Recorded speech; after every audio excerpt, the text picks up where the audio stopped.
nation. Petroleum County, with 800 people, had one senator. Yellowstone County, with 80,000 people, had one senator. And so the legislative reapportionment was weighted heavily in favor of trees, acres, and cows, not people. House of Representatives factored in a few more for the big cities, but still a rural majority prevailed. And it's the Supreme Court again in the Tennessee case of Baker versus Carr, which ruled that state legislatures had to represent people. And a similar case, Reynolds versus Sims, held that congressional districts had to have roughly the same number of people in it. So reapportionment was a major issue in Montana in the mid-1960s. And Governor Tim Babcock urged the 65 legislature to engage in reapportionment, but of course the legislators did not want to reapportion themselves out of a job. They did not do that job, and so the district court did it. And the district court said you could have one senator for each county, but that would mean that today, if we had one senator for each county, we would have about 2,000 senators, because the ratio, the state ratio, would be the population of the least, the smallest county, which is less than 500 people now in petroleum. So every 500 people would have a senator.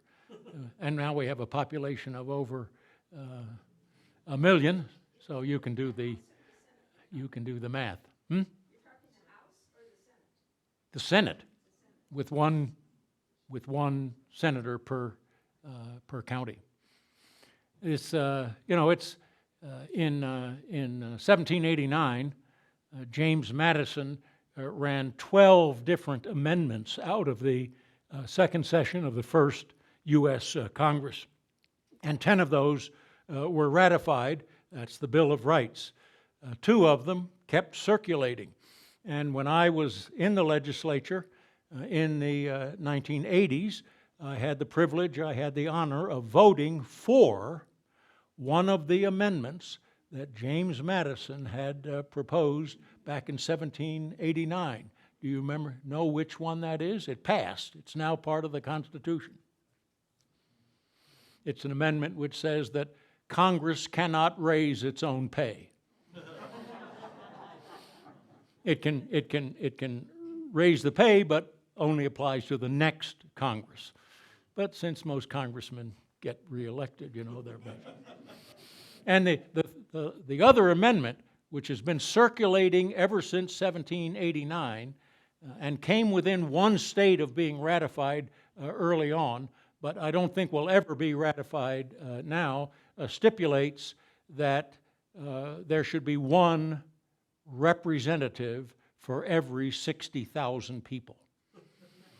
Now with 320-some million people, we would have they'd never be able to vote a pay raise for that size of but that doesn't have anything to do with Montana. So the district court reapportioned Montana, and the district court reapportioned Montana again in 1971, after the 1970 census. So we had 2 reapportionments. In Montana, as in many other states, reapportionment triggered fundamental constitutional change. And more than half of the states underwent some form of constitutional revision. Montana was one of only 2 states that went the whole way and adopted a brand new constitution. And that had been the subject of debate in the legislative sessions of 1965, 67, 69. It set up a study commission. The study commission was chaired by 2 senators, Bill Groff of Ravalli County. I once asked Bill Groff to describe the people who live down in Ravalli County, he said, well, they're 1/3 loggers, 1/3 environmentalists, and 1/3 the lunatic fringe. I said, okay. And the co-chairman of that committee was Gene Turnage, who would later go on to serve 2 terms as the Chief Justice of the Montana Supreme Court. And that commission stipulated that about half of the Constitution, about 1/3 of the Constitution should be junked. Another 20% or so could be fixed, but about 40% was out of date, something like those figures. And the state legislature had prohibited more than 3 amendments being submitted to the people at any one time. So they threw up their hands and put a issue on the ballot in 1971 for holding a constitutional convention, and it passed with 65% of the vote. The legislature asked the state Supreme Court if, this is in 1971, if we could go by the previous reapportionment, or do we have to reapportion ourselves anew? And the Supreme Court said the 1970 census is a fact, and you have to go by that, by those numbers, that reapportionment. The legislature also asked if sitting legislators could run for the Constitutional Convention, and the Supreme Court said no. A doctrine that goes back to the American Revolution, which said that legislators cannot change the Constitution. Legislators, and even if you resigned your seat in the legislature, you still had a term that went out for, you couldn't run. So former legislators could run, but not sitting legislators. And the legislature asked the Supreme Court just how those elections would be held, and the Supreme Court went back to the 1889 Constitution, which said that in the case of a new constitutional convention, the delegates should be elected in the same way as legislators, which meant that you had to have primary elections, you had to have partisan elections. Well, the legislature, as usual, couldn't reapportion itself, and the final reapportion went in just 10 days before the primary for Constitutional Convention delegates was scheduled. And there was something like 267 people that applied in the primary for 100 Constitutional Convention seats. Democrats, Republicans, and a few independents. My favorite independent candidate came from my hometown of Missoula. His advertisement, his flyer showed him naked, squatting by a stream and smoking a joint. He did not win the election for Constitutional Convention. That election, that was a special election held in October of 1971, and it's important for another reason too, as we will see. This is the Constitutional Convention that met from January until March in 1972, split up into committees, drafted the new Constitution, submitted it for ratification, which was kind of a crazy situation. There were 3 issues which the delegates could not or would not decide on their own. So when you got the ballot for the Constitution, one, are you for the Constitution or against it? A side issue was the death penalty. You want to keep the death penalty or get rid of it. Another side issue was a unicameral legislature. You want a single body legislature or two. And the third, do you want to regulate gambling? Regulating gambling passed overwhelmingly.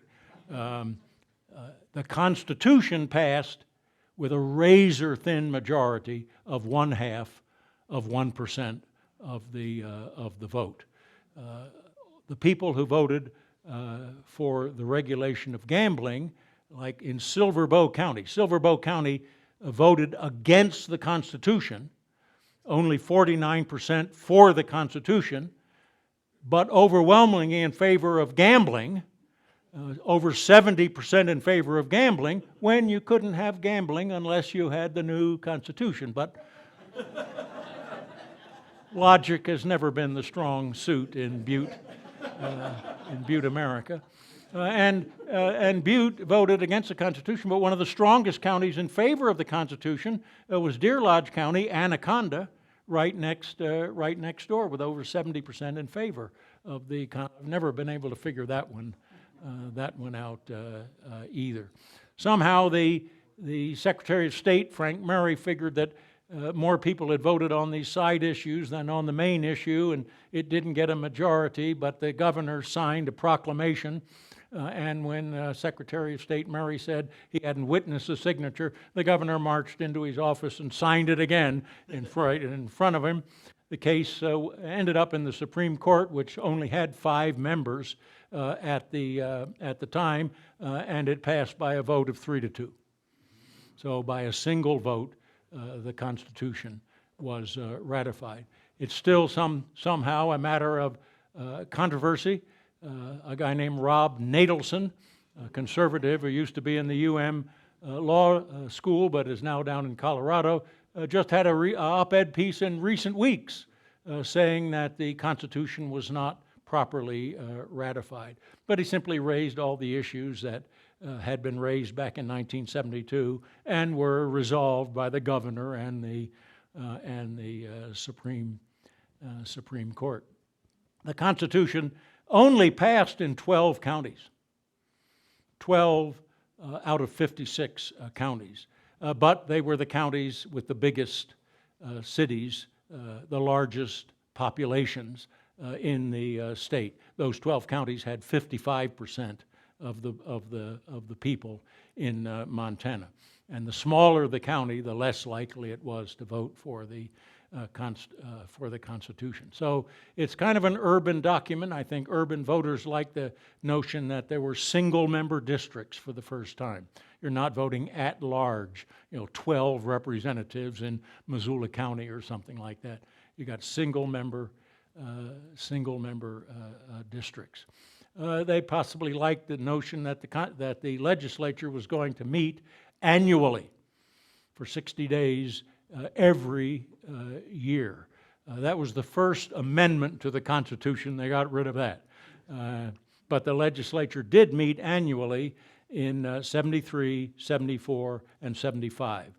And then it went into the current situation with 90 days every 2 years. As Governor Schwinden used to say, the people of Montana wished it met for 2 days every 90 years. But no. Remember that one? And that's come up twice on the ballot since 1974. And each time it's a legislator who had been opposed to annual sessions who became in favor of it when they realized that they just couldn't get all the work done in a proper and efficient manner. And they wanted to go to a system like they have in Utah, where they have a 40-day session to deal with budget and then a 60-day session to deal with everything else, which makes too much sense, I think, for the Montana electorate. The Constitution, didn't change the judicial system, although the Supreme Court was later expanded from 5 to 7 members. the consensus after 10 years was that it was this kind of, it was cautious reform. I think we remember the Constitution as a symbol more than the fundamental change. It symbolized the right of the people to alter and abolish government and to institute new government in its place, right out of the Declaration of Independence. And the Constitution comes up for a vote every 10 years. Do you want another convention? And that's failed, 4 or 5 times now, overwhelmingly. So if you don't like the Constitution, tough. It's not going to. I think it's too easy to alter the Constitution, frankly, but that's another. And I think maybe it was too liberal on citizens' initiative, too easy to change the Constitution, too easy for citizens to get a measure on, reduce the number of signatures you needed and so forth. That's a current gripe, but we all have gripes. We all have gripes. Two situational issues. One was the sales tax. The legislature in '71 simply could not decide on a 40% income tax surcharge or a basic 2% sales tax. They put that on the ballot, and the people voted on that in the same election in which they chose Constitutional Convention delegates in October of 1971, which possibly explains why there were more Democrats elected as con delegates. The Democrats opposed the sales tax, which went down 70-30 in that election. So it possibly gave the Democrats an edge in the Constitutional Convention. And then in the next year, in 1974, 1974 was the Watergate, the first election after the Watergate scandal, after the resignation of Richard Nixon, and it was a Democratic sweep nationwide in the U.S. Congress and Senate, and in the Montana House and the Montana Senate, where the Democrats had a 2/3 majority. They could have ruled by fiat for the next 3 years. So those were just one-time only issues before Montana politics settled down. But I think those 3 legislative sessions, 73, 74, 75, were the fundamental legislatures of the modern era. So that's the political revolution. Economically, what we're dealing with is the decline and demise of the Anaconda copper mining company, which ended up being sold in 1976 or 77, however you want to date it. Anaconda had gone through the longest and costliest strike in 1967 and 68, and then when the socialist ruler of Chile nationalized its Chuquicagata mine, which still is the largest open pit copper mine in the world. It cut out more than half of Anaconda's profits. The company was in a world of hurt. And I think what had really happened, other than in Chile and elsewhere, is that it had lost its market for copper. I mean, the Anaconda company was founded in the 1880s at the beginning of a telecommunications revolution, when you were wiring up the nation for telegraph, telephone, and so forth. And now they were using, in the 1980s, they're using fiber optics and other kinds of material, and there was no market for copper. Of course, the digital revolution would bring about a new market for copper, and Dennis Washington, thanks you very much for that. But basically, in the 70s, Anaconda, which was poorly managed to begin with, had lost its Chile mine and its market, and it sold to BP, which, as we mentioned, closed the smelters in Anaconda and Great Falls in 1980 and stopped mining copper altogether in 1982, which is, precisely 1 century since they started mining copper, since Marcus Daly discovered that his gold and silver mine was really a copper mine in Butte. And what else was going on economically was, I think, a fundamental transformation of the center of gravity of the Montana economy from western Montana to the east. In western Montana, its main industries, mining and logging, were on a downward spiral. And despite 1 or 2 good years, they've been on a downward spiral ever since. The record timber cut in modern Montana is 1.3 billion board feet. A couple of years ago, it was 300,000 board feet. A couple of years ago, the Montana Mining Association didn't have enough money to keep an office open in Helena. We still have mines, we still cut trees, we still have a wood products industry in Montana, but it's tailed off considerably in the last half century. But in the 1970s, business was booming in eastern Montana. Agriculture, farmers had their best years ever, going back to the 19-teens, going back to the World War II years, because it rained. It has to rain in Montana for farmers to have good years. And the price of copper was at an all-time high, thanks in part to the wheat deals that Richard Nixon cut with the Soviet Union in the early 70s. So the yield per acre was set records. The price per bushel set records, over $4, $4.34 per bushel, and farmers were doing just fine in eastern Montana. And the 1970s are the decade of coal. It's the decade when coal strip 1 through 4 were built. In 1967, before this period really began, Montana produced 364,000 tons of coal from coal strip, open pit mining in coal strip, 364,000. In 1980, at the end of our period, we produced 31 million tons of coal. It was a decade of coal, and we built those coal-fired power plants down at Coal Strip. We built the transmission lines. Over half of the electricity generated by Coal Strip is shipped out of state, the Pacific coast. Coal remains one of the number 1 issues in the Montana economy and Montana politics today. We're losing our market. Washington and Oregon don't want to buy coal anymore. They're vowed to get off of coal-fired electrical generation and onto solar and wind.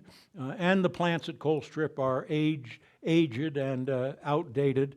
And so just in the last legislative session, it was a cause célèbre about what we're going to do in Coal Strip in the town and with the miners as the use of coal declines.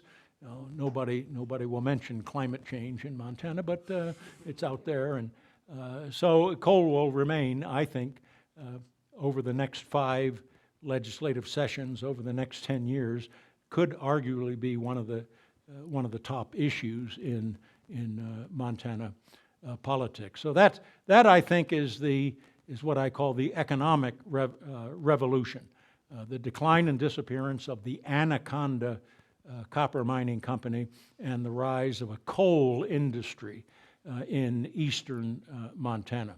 And farmers in eastern Montana still depend on the rain and on commodity prices. So their history looks like sometimes it looks like a EKG of your Montana economy. It goes up and down and then it flatlines out there.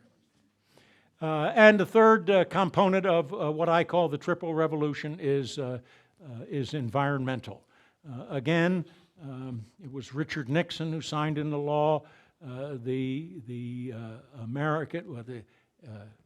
EPA, the Economic Protection Act, and we signed in 1971 the Montana Economic Protection Act and set up an economic protection unit in the government. And it's a national revolution. It's a strange change of understanding of the meaning of space and clean air and clean water, and Montana was billing itself as a state that in most other areas, economic legislation aimed at cleaning up a mess. In Montana, economic legislation aimed at preventing a mess. We got a few messes that needed cleaning up too, but we wanted to preserve our clean air and clean water, which are the backbone of the travel and recreation industry, which is the number 2 industry in Montana after agriculture. Agriculture has been the number 1 industry in Montana ever since about 1900.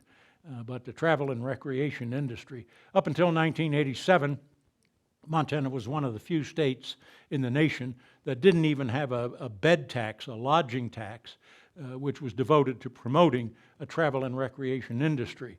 We got a bed tax through in 1987, and it's worked.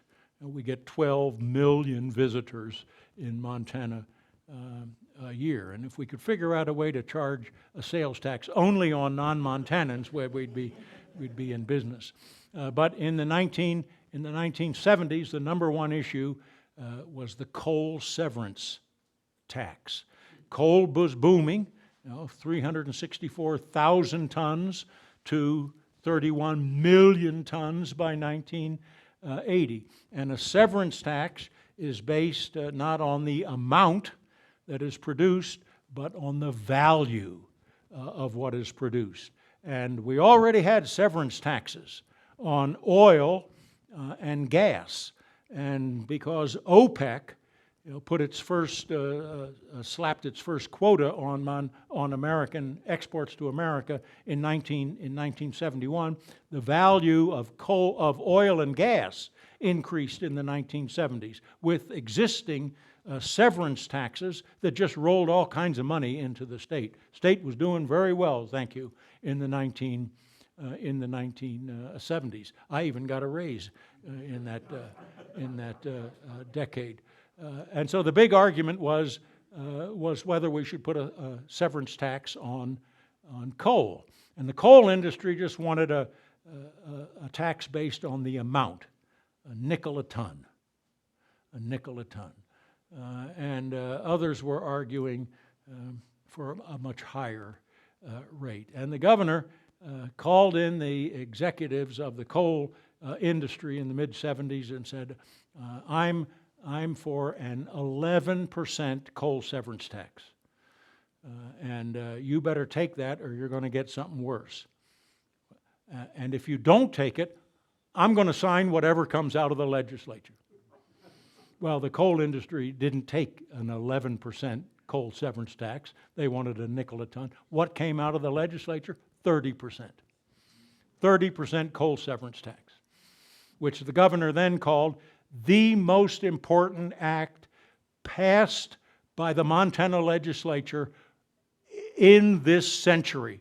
We're talking about the 20th century. The most important act, a 30% coal severance tax. Man, we were the blue-eyed Arabs from Texas and Minnesota. It was the highest in the nation, and it was upheld by the Supreme Court. The United States Supreme Court said, this might be too high, but the state can charge that.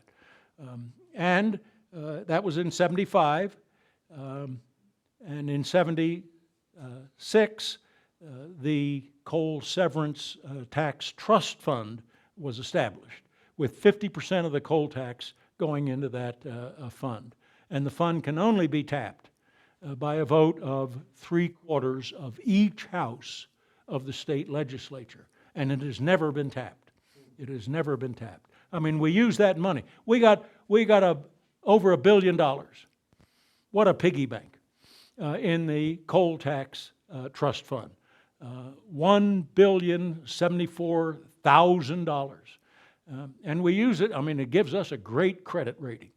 We have the highest credit rating that states can get. And we use it as security to back other kinds of projects and so forth. But we've never busted the trust. We tried every session. And governors used to say, you know, the governor is supposed to present a balanced budget to the legislature. But governors would find that their budget was coming up 20 million short, 30 million short. They would say, just take it from the coal tax trust fund, knowing that that was not going to happen because you couldn't get 3/4 of each, or borrow it. Yeah, when we're going to pay that back. So even in this past legislative session, there were efforts to cap the coal tax trust fund, and then the money goes into the general fund. But the coal tax trust fund is going to be, if we stop mining coal and the money going into the trust fund declines, it's going to be a big issue in the next decade or so. So those are my three components on Montana's triple revolution, which ended with the 76 elections, which produced a tied state senate, and nothing got done. I mean, what the bottom line on that session of the legislature was not what happened, but what didn't happen. Nothing. It was normal Montana politics. The economic revolution stretched out, I would say, until the final shutdown of the smelters and the end of copper mining, although it picked up again a couple years later when Dennis Washington bought out Anaconda's or BP's holdings in Butte. And at that time, the price of copper was about 65 cents a pound, which you're not going to make anything on copper. But they produce, when they mine copper in Butte, they also produce manganese, which is the only manganese mine in the United States, I think. And it's less than 1% of the ore, but it's 30% of the profits. 30% of the profits. So you don't care what the price of copper is out there on the market. Your eye is on manganese instead. And now the price of copper is over $3 a pound. Gold has come way down from $1,800 a pound to about $1,200 a pound. But every major environmental problem in Montana stems back to mining, so we're real cautious about allowing major new developments to go through. And again, I would say that the tie vote in the Senate ended the political revolution. The cessation of copper mining in Butte ended the economic revolution, and coal kept going. Coal maxed out at over 44 million tons. It's been declining now for the last 5 or 6 years, but we've had a major coal industry, not too labor intensive, frankly. 44 million tons of coal, not that many employees actually handling those drag lines and so forth. But we've had a coal industry, and the fundamental environmental legislation of the years 73, 74, 75, clean air, clean water, the Major Facilities Siting Act, they're still on the books, but they haven't been improved, and they have been weakened bit by bit, a little bit here, a little bit there. They're not as strong today as they were when they were established. So I would say the environmental revolution ended. That's my case for Montana's triple revolution, and you don't have to believe a word that I said, but you can ask questions. Thank you.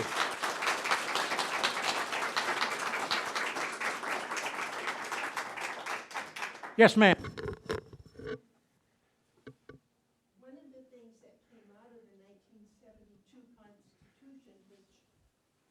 also gave an opportunity for lots of change with the State Commission on Local Government and the Local Government Study Commissions, which allowed each local government to review the form and structure and powers of that local government. And then the people within that local government unit, a city or county. Well, that's been weakened too.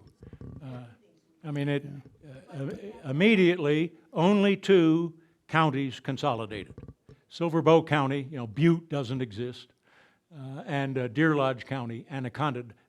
They are the 2 smallest counties in size in Montana, and they consolidated. In most other counties, it was turned down. They did very little, but they still, every 10 years, get a chance to revisit. Yeah, but well, they amended the Constitution so you don't have to review. You vote now every 10 years whether you want to review your local government.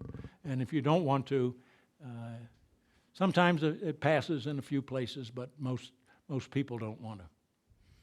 Okay, I'm going to repeat the questions for our live sorry, streaming audience. Kirby. That's okay. Richard. What economically with the demise of the Anaconda company, did that have a percentage in there also as far as economic part? The question is, what was the percentage of the demise, the percentage related to the demise of the Anaconda company, Percentage of what? I mean, our economy. of the Montana economy? What influence did that have on Yeah, I think it had what influence did it have on the, I think it had a pretty serious influence on the Montana economy because the number of coal mines, and here's my favorite statistic about Montana history. Once, there were 15,000, count them, 15,000 skilled underground hard rock miners in Montana. 15,000 with families and so forth. And in the 1970s, beginning in 1972, there were none. There were none. And so that's the mining industry in Montana writ large. You come down to the fact that you just don't have much of a mining economy compared to the past in the state. The few miners we have today, the pay is pretty good. That's not an issue, but the number of miners is very small. Another question in the back there? What about? the environmental siting had been deregulated to some extent. What about siting? I think one of my arguments is that the major environmental measures of the 1970s have been progressively weakened, and I think there is a consensus in Montana for a strong environment. It just hasn't been able to translate itself into political action in a meaningful way. It prevented some bad things from happening, but it hasn't been able to improve on the foundation legislation of the 1970s. Uh-huh. You said that we can't tap into the coal trust fund. Have we been using the interest from that, though? Have we been using interest from the coal trust fund? Yes. On the back there? Is there an estimate of the profits that Anaconda or the smelter at East Helena has made in their smelting versus the cost of reclamation for the East Helena site? What is the estimate of the cost of reclamation versus the cost of the profits from the East Helena smelter? I can't answer that question. I don't have the facts and figures. But every time I read about a case like that, it costs more to clean up than would have been available if it were still in operation. So that's just a generalization. Yes. Like, did they make more smelting the lead than we're paying for all of the damage The question is, did they make more smelting the lead than we're paying for the Your, damage? your speaker next Wednesday is going to answer that question. Yes, I'm going to the Association for the Protection of the Coal Trust Fund. I've been a member of that for years. You know, they tried to tap that. Oh, they try every session. Yeah, I know, but the fools, I mean, the thing, I don't know how much they're getting off now, but back then, they were getting $44 million off the coal trust fund. We, like we say, we get the interest, and the interest some of the interest goes into a few other little funds and so forth, but half of the interest at least goes into the general fund. Yeah. And it's not an inconsiderable amount, as you Yeah, well, As you that's point out. what I'm saying. yeah. other questions, comments? Yeah. On the social economic aspects, would you comment about the decline of labor union membership and influence over these last, say, roughly 5 It's a request to comment on the decline of labor union management over the past 5 or 6 decades. Yeah, this is a national issue, and particularly strong in Montana, where labor unions have been, at least since the 1930s, and the labor history goes back into the 19th century. But with the Wagner Labor Relations Act in the New Deal, which put the federal government behind the formation of labor unions, in the mines and in the woods, and even in agriculture, it's been strong. But the numbers have been declining nationwide and in Montana. And the Democratic Party, for example, used to have as its backbone union membership and small independent farmers. We don't have very many small independent farmers anymore, and the number of members of labor unions have been declining. And the Democrats haven't really found the constituencies to replace them. That's why they want 3-year-olds to vote or something. 16-year-olds to vote, I guess it is. Yes, sir. No, I was just Oh. going to say, my father was very strong in the labor union way back when. Okay. But I remember as a kid, when the labor unions were trying to get started back in the 30s, that they threatened him. Well, it's, the mining industry went without a union for 20 years, from 1914 to 1934. We had I'll just do an editorial comment here. One of our earlier sessions was devoted to the history of labor unions in Montana, and that was Rich Arstad, and that was 2 or 3 weeks ago, and you can still catch it on our YouTube channel, so you can learn more about it right here. Okay. Other comments, questions? The price of coal, they talked about the price of copper and magnesium and gold and everything. Has all the ruckus over the coal that we're not gonna do coal anymore, has that changed the Okay. price of coal? What about the price of coal? Has it changed with the current political view of a lot of people not using coal? Good question. Good questions are ones to which I don't really know the answer. And I should have checked that. My guess is the price has come down because the market is declining. And we're not getting any cooperation from Oregon and Washington, which used to buy all of our power. A lot of competition with natural gas. And natural gas is cheap. And solar and wind are making inroads, so, which most people, approve of. Do you know if most of the coal we see going through Helena is going to China? It's The question is most of the coal we see going through Helena going to China? It's going either to China, Japan, or India. Though, I don't think any of it's going to Russia. But the 5 largest coal-consuming countries are China, India, Japan, Russia, and the United States. So my guess is the coal is going either to China or Japan. I'm not positive on that. Okay. Anything else? All right. Well, thank you very much Hey, for a thanks a lot, fascinating guys. lecture. Appreciate it.